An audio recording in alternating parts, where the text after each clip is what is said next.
On a fait appel au CEDEM dans le cadre d'un projet international pour développer un peu le même modèle économique de développement qu'avait imaginé M. Poirier à l'époque à la création du CEDEM, c'est-à-dire pour appuyer et servir les municipalités bilingues en Afrique de l'Ouest.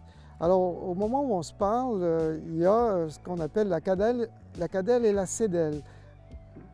En partenariat avec l'AMM, c'est-à-dire l'Association des municipalités du Mali, et l'AMBF, l'Association des municipalités du Burkina Faso, on a développé exactement, c'est une copie-collée, un peu adaptée à leur réalité,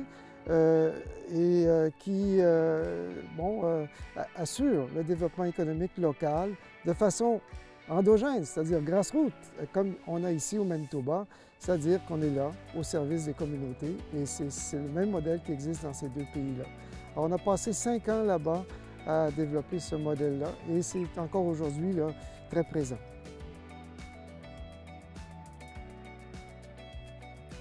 Le plus grand succès, je pense que ça a été surtout dans le virage vert qu'on a pris au CEDEM. Pour assurer le développement durable. Alors, le premier projet qu'on avait attaqué, c'était l'achat et la privatisation de la première ligne de chemin de fer qui allait de Morden jusqu'à la région de Saint-Léon. Et puis, c'est un projet qu'on a rescapé à 2 jours. Il était à 2 jours de défaire la voie ferrée, de la démanteler.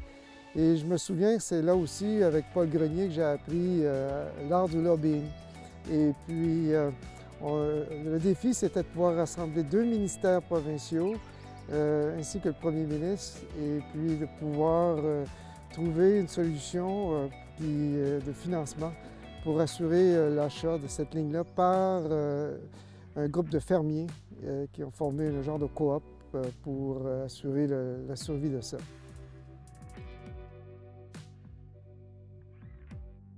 Moi, je venais du monde de l'éducation. Alors, dans ce monde-là, bien, au niveau budgétaire, tout est bien arrimé à des formules et puis, disons aussi, à une croissance qui suit généralement le taux d'inflation. Alors, quand je suis arrivé au CEDEM, à ma grande surprise, bien, on avait un gros défi sur le plan financier et puis, ce qu'il avait fallu faire, c'est d'assurer la diversification du financement et de trouver aussi d'autres sources pour, disons, trouver des projets qui soient structurants et puis aussi à longue échéance.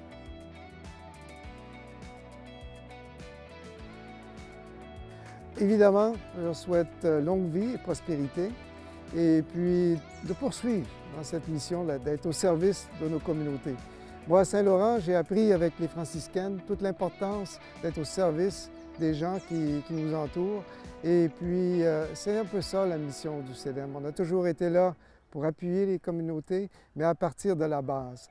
Et puis, on a eu de très bons modèles par le passé et c'est d'assurer cette continuité dans le renouvellement. Alors, santé et longue vie au CEDEM.